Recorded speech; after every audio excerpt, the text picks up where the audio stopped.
All right, we are live. Hello, Redwall online community. FOXPEN here, bringing you an episode of FOXPENMANSHIP. Yes, that show. This is actually my first live streaming event, so here's hoping everything goes smooth, what I'm about to teach you to make. So, this is actually part one of the Redwall Abbey apple cider recipe stream. I'm going to be showing you how to get started making your very own apple cider. This will be a hard cider, so please adhere to your local laws of alcohol consumption. Me, I'm of legal age everywhere in the world where the consumption of alcohol is permitted. You, I don't know. I don't know you, but I'm gonna trust you. This is quite something, this live stream. I do admit this is my first time, so bear with me in case anything goes wrong. I am doing my absolute best. So, first things first, you're going to want to sanitize any and all of your equipment, and I'm going to show you exactly what you're going to need here. So, for your equipment, you're going to need... Oh, let's make sure the text can go in the right place. There we go. You're going to need a 1 gallon carboy. One of these bad boys. Holds exactly 1 gallon of liquid. Really nice, easy. It's not tempered glass, so just be careful. Don't drop it, don't knock it, don't pour boiling water into it. Don't try to freeze it. You will have disastrous consequences. You're also going to need an airlock and carboy bung, or a cork. So this is a cork, and this is an airlock. Now, they typically come in 3 pieces. What you do is you fill it with water up to the indicated line, and you simply cap it. Nice and easy. These are really handy dandy things. What they're gonna do is they're gonna prevent bacteria and extra oxygen from getting into your brew, and that's really important. Bacteria can compromise your brew and give it an infection, which will kill it. And simultaneously, by preventing extra oxygen from getting into your brew, it is going to stop any aeration. If more oxygen gets into your brew, your apple cider is going to turn into apple cider vinegar, which is not quite delicious for drinking. You will need a hydrometer. This is a nifty little tool, hydrometer. What it does is it measures the gravity in a liquid.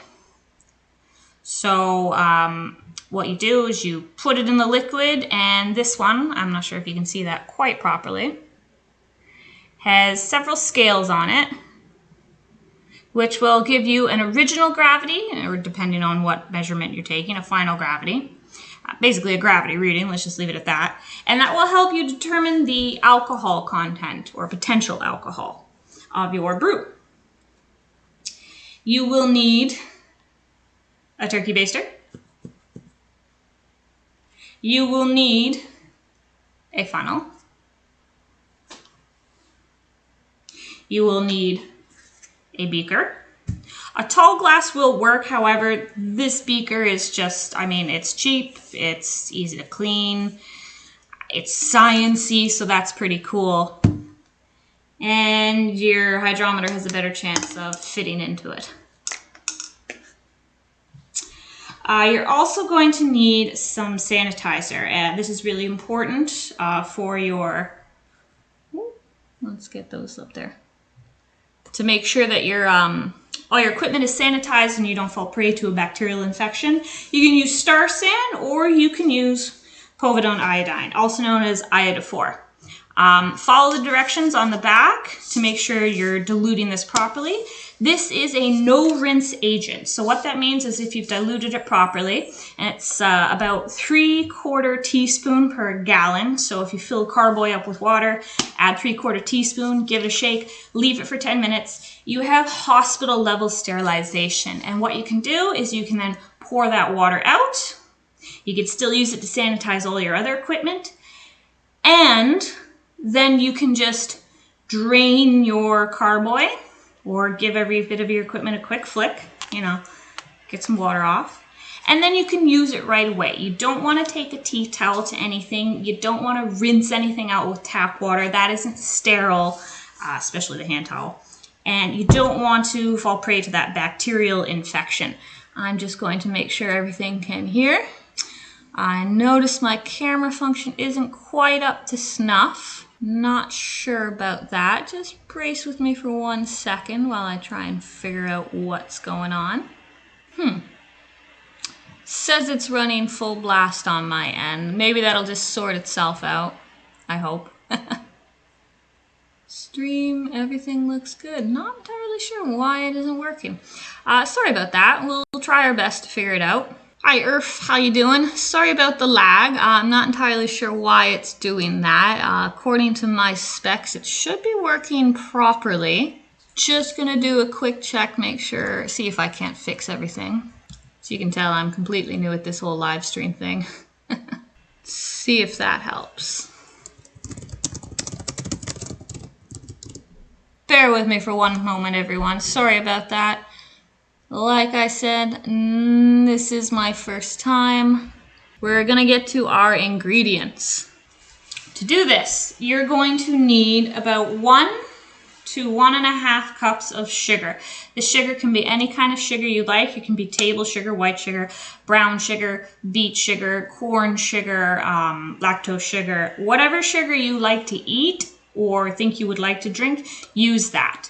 The important thing is, if you don't think you would like to eat it, you probably won't like to drink it. You won't like the taste of it in your cider. So don't use it unless you actually would have a tablespoon in your mouth or tea. Of course, you're going to need your yeast. I use Red Star Premium Blanc. This is a champagne yeast. You don't have to use this. You can use Lavalin 1118. You can use baker's yeast if that's all you have. The important thing is that you need yeast for this recipe. Otherwise, it will not work. You're also going to need your apple juice. So I use Allen's apple juice, not just because it's cheap, but because it's delicious. I like it. I drink it just plain. Use an apple juice that you would normally drink. Otherwise, you're going to have a cider that tastes like an apple juice you may not like. Allen's has no preservatives in it. This is really important for your cider making. If you don't have an apple juice that doesn't have any preservatives in it, you're going to want to go out and get some. It can have vitamin C in it, that's okay, but no phosphates, no artificial preservatives. Otherwise, that will kill the yeast and you won't actually get any fermentation action. There are some optional ingredients. Yeast Nutrient. I use LD Carson Company's Yeast Nutrient. You only need 1 teaspoon per gallon. Personally, I only use half a teaspoon per gallon. This is nutrient that will help the yeast wake up. It'll give it a little boost. It's like actually giving the yeast a teaspoon of sugar so that it can run around and eat all the other sugar that it's trying to digest. Another optional ingredient is Pectic Enzyme. You don't need this, but if you like a clearer, prettier cider, you're going to want to have this.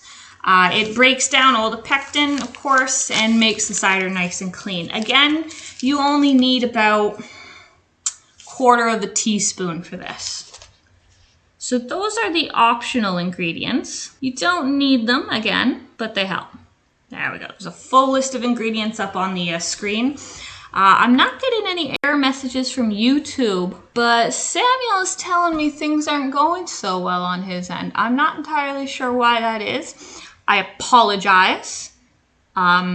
If by the end this hasn't sorted itself out, what I'll do is I'll simply reshoot the video. We won't have a live stream. This is, like I said, my first live stream. It's more of an experiment than anything. I'll investigate and I'll find out why that is. One bit of equipment that I don't think I mentioned is a funnel, and it's just going to make pouring everything a little bit easier. Perhaps I did mention that, not sure. Anyways, let's get to it. So, First steps, you're going to take your carboy, and of course this has already been sanitized at this point. You're going to sanitize yours before you go. So like I said, a 3/4 teaspoon in this with full to the brim 1 gallon of water. Leave it for 10 minutes. You can give it a shake, you can give it a swoosh. Everything's okay so long as this is sanitized. And then we're just going to pour some sugar in there.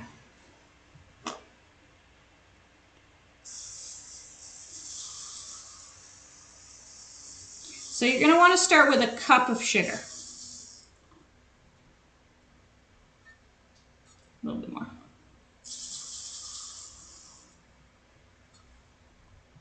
Okay. So, cup of sugar. kbps down, Earth says. I will try that. I will knock the kbps down. Heck, if that's all it takes, I'll laugh. Hopefully that actually helps you. I am actually now getting an error message from YouTube, so I'm not sure if it's done anything on your end. I can only hope.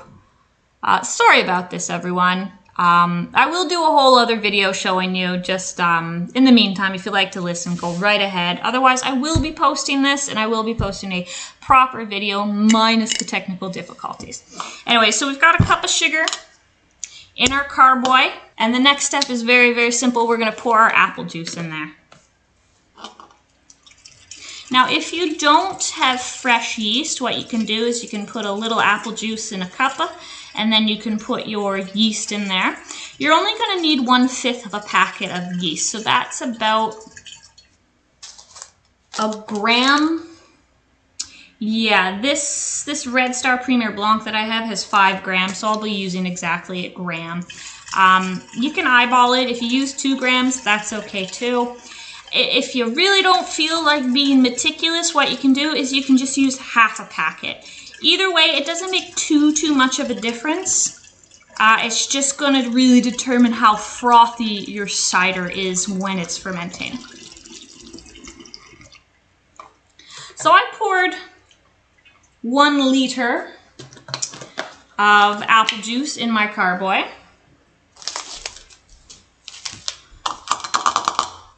What I'm going to do now is, because my sugar and a little bit of apple juice liquid is in there, is I'm going to pick it up and I'm going to give it a swirl. This is going to help dissolve the sugar.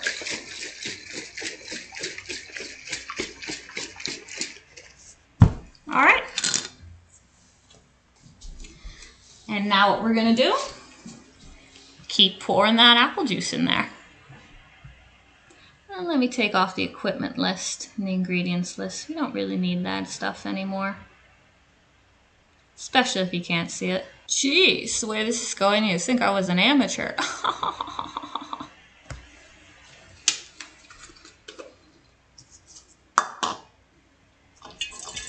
So we're gonna pour some more apple juice in there.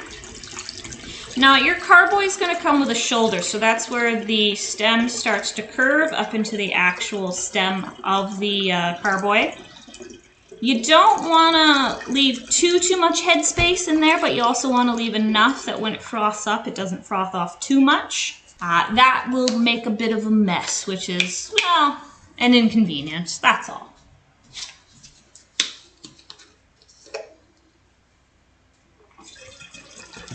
Keep pouring, keep pouring, keep pouring.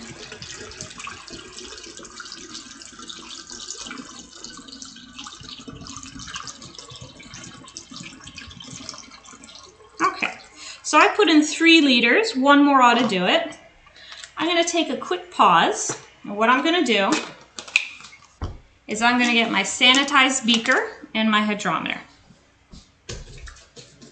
And I'm going to show you how to take, or rather tell you how to take an original gravity reading. So you're going to pour your plain old apple juice into your beaker, nice and simple. And the reason why you want to do this is because once you put the yeast in, your OG reading is going to change, and it's going to give you what you call a final gravity reading.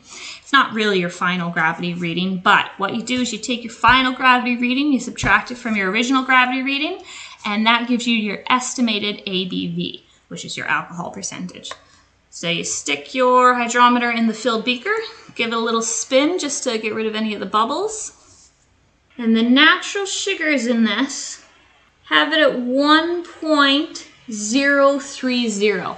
That's a really low original gravity. That's why you need to add that cup of sugar to your apple juice when it's in the carboy. Otherwise, what you'll end up is a hard cider that isn't hard at all. It's just slightly fermented and it will have a little off flavor.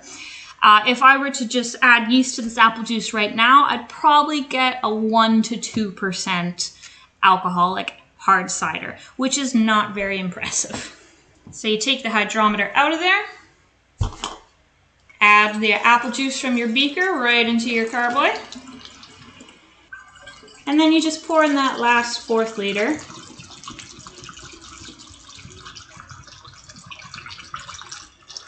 And that's pretty much perfect. 4 liters in a 1 gallon carboy gives you enough headspace that you don't have to worry. But it also keeps the headspace to a safe minimum so you don't have to worry about aeration. You don't want to end up brewing a whole batch of apple cider vinegar. Useful for cleaning, not very good for drinking. Okay, so you might be able to see that this is where the shoulder starts, and that's right where the apple cider ends. Really nice, really simple. Cap it up again, give it a shake, just to get that sugar nice and dissolved. The frothing, that's normal. Okay, so what we're gonna do now is you can take an OG reading right now with your sugar. You don't have to, you've got the natural one. What you can do is you can add your yeast, your pectic enzyme, and your yeast nutrient. Not in that order. What I'm gonna do is I'm gonna add the pectic enzyme. You really don't have to do that with store-bought apple juice because it's already pretty clear. And you really don't have to do it at all because as you ferment, everything's gonna get really nice and clear anyway. Time solves pretty much everything when it comes to fermentation. So we're gonna add a 1/4 of our pectic enzyme, teaspoon that is, 1/4 teaspoon. We're gonna add a 1/4 teaspoon of our yeast nutrient. The whole recipe calls for a 1/2 teaspoon of it. You don't want to overwhelm the yeast right away. It's best if you just do 1/2 now, 1/2 for maybe in a week, just to give it another little boost. You're feeding it, but you don't want to feed it a feast right off the bat. That'll make it a little crazy. It'll be bouncing off the walls. Give it its breakfast, and then later you can give it its dinner. So we're going to add that.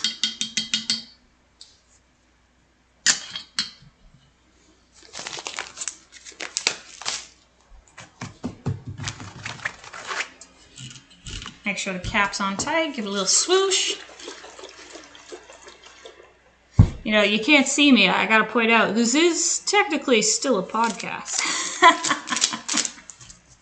I really do apologize. I'm not sure, YouTube isn't giving me an error message, so I'm not entirely sure how to correct that for everyone. Alright, so if you're like me, you've taken scissors to the packet. This is the yeast. 1 gram. I can eyeball it, you can measure it if you want. If you go over, it's okay. That's what it looks like. If you can see, that's what it looks like. There you go. And what you're gonna do is you're gonna give your yeast a minute or 2 to actually wake up if you're just pitching it right on top. If you happen to do the whole, you used old yeast and you weren't sure, so you put it in an apple cider, or rather apple juice rather, sorry, not apple cider, don't do that. If you put it in apple cider before, it should be frothy now, it should be awake. If it isn't, your yeast, I'm so sorry, it's dead, discard it, get fresh yeast.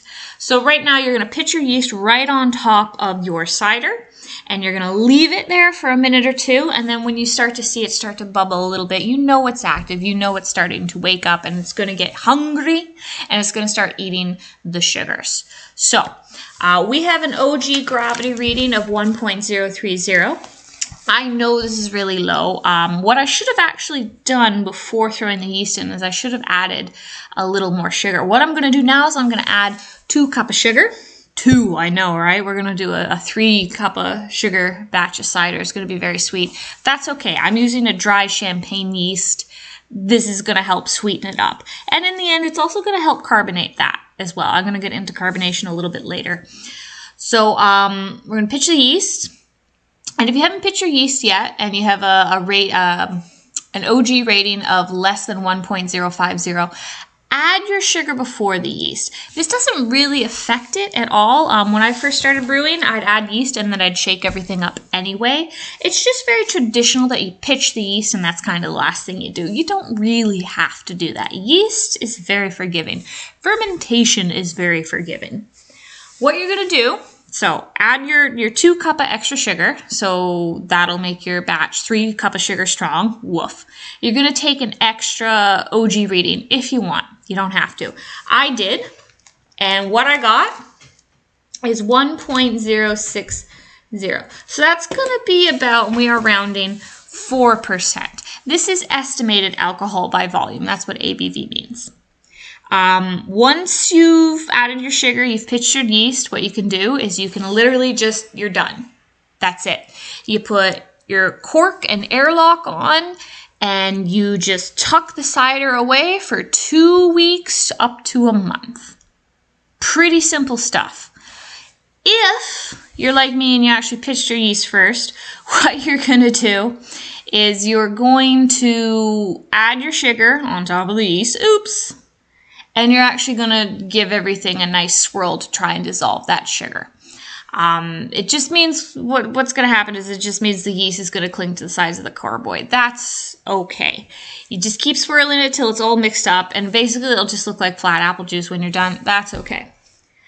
You can take another OG reading right now if you like. I did. I got 1.060, so like I said, that's going to give me about 4% alcohol level. I'm rounding. Or what you can do is you don't have to do that. I recommend you do, just so you get a sense of everything.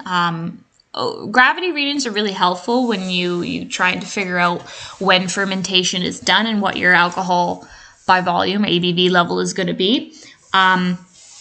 This is always an estimation. You never really know what your yeast is going to do. You never know how it's going to react. Sometimes, and this has never happened to me, knock on wood, but it could happen. Sometimes you get a stalled fermentation, and what that means is the yeast has simply just gone back to sleep for whatever reason.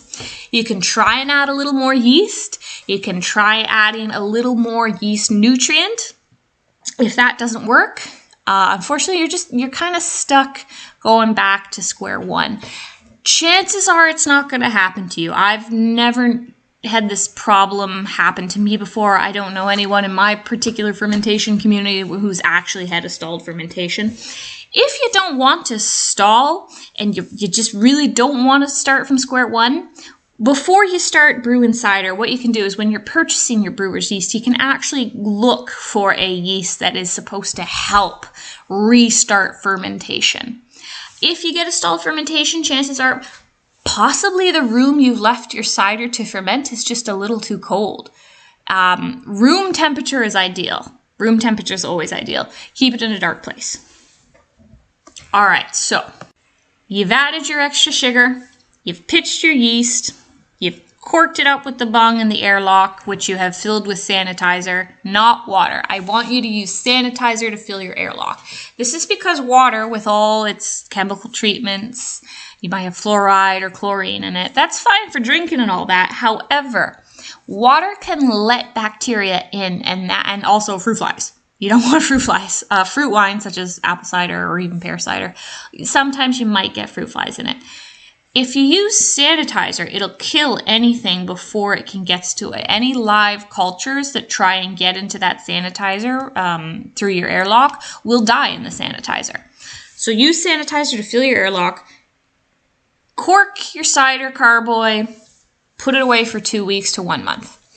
Now, this 2 weeks to 1 month period is what you call primary fermentation. And primary fermentation is basically the yeast eating up all the sugars and farting out alcohol. That one's for you, Castor. Farts.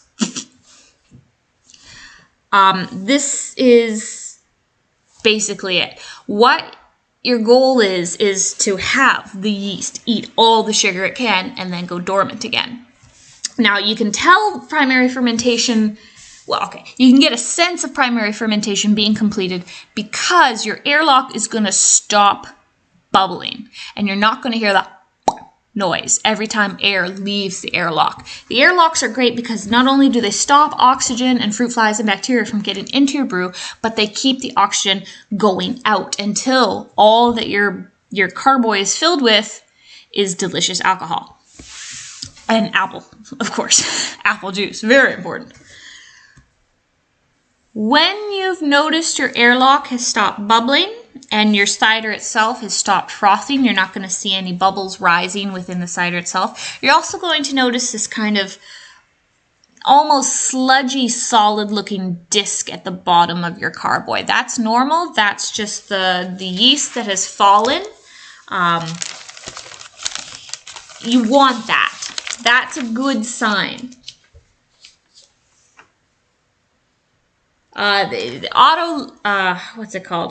Autolysis is the breakdown of yeast.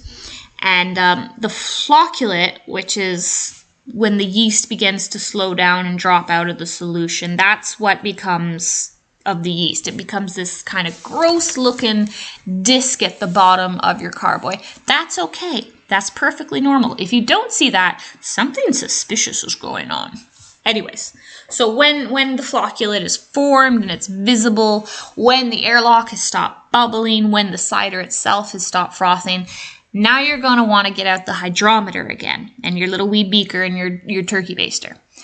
So this could take 2 weeks. This could take up to a month. The thing about yeast is it does whatever it wants. I can't actually give you a solid number. You're going to have to do a little bit of hands-on work here yourself. Let's say the 2 weeks comes and you're pretty confident fermentation has stopped.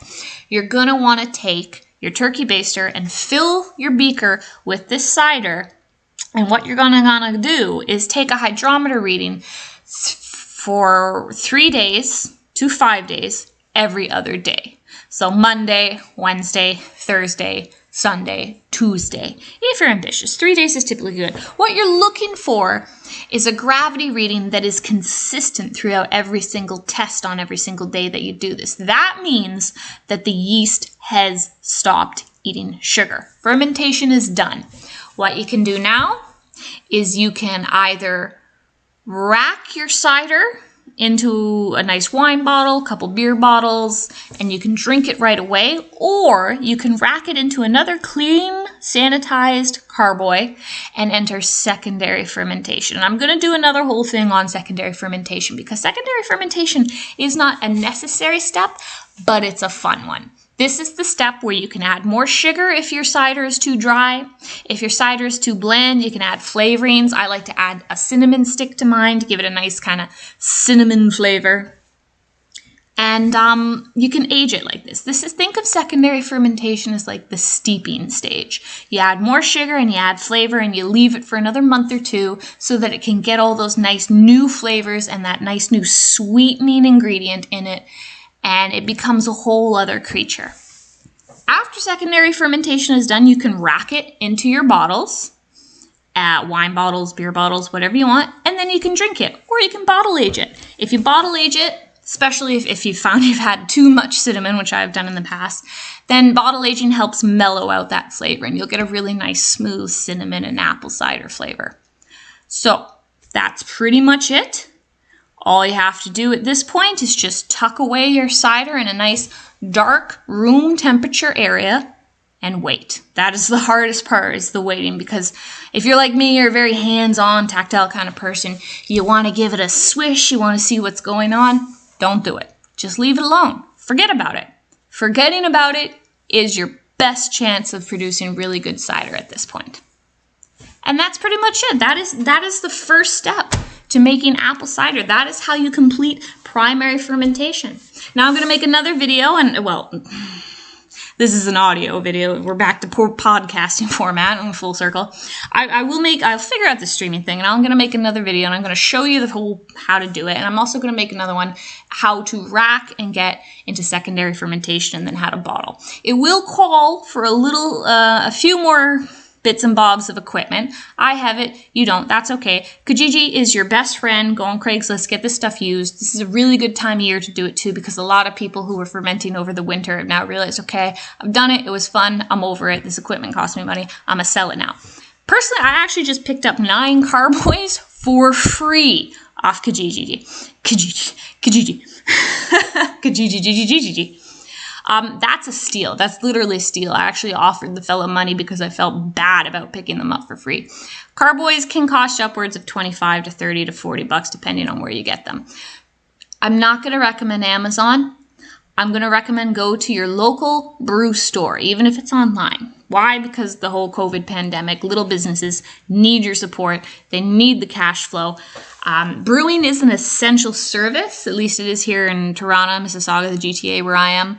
This is because brewing and sanitization, of course, considered food service industry, and everybody's got to eat. So all you have to do, if you're in Toronto, go to torontobrewing.com. It's a really good store. They have 2 locations. They actually just opened up one. And they have a better deal than Amazon anyway. But if you can get this stuff off Kijiji, do it. It's going to save your pocketbook some hardship. And really, like, who doesn't like cheap cider? That's why we ferment at home. You get a delicious product, you have fun doing it, and you save a few dollars here and there doing it. Mead, especially, and I will do another episode on mead one day. I'm making strawberry fizz. I'll teach you how to make carbonated strawberry wine. To do it by yourself at home, you're going to have a lot more fun. You're going to learn a little bit of science, and you're going to save a few dollars. And who doesn't like that idea? All right, so that is how you start Redwall Abbey apple cider. I hope you enjoyed this video. Don't forget, in 2 weeks to a month, I'm going to do another episode, and I'm going to show you how to get from primary fermentation and rack that right into secondary fermentation. So thank you for tuning in. Sorry my video didn't work out. All my tests did. I'm not sure why the actual stream didn't work out, but hopefully this audio track is going to help you. And on that note, thanks again. I want you to stay safe and have a good one. Cheers, everybody.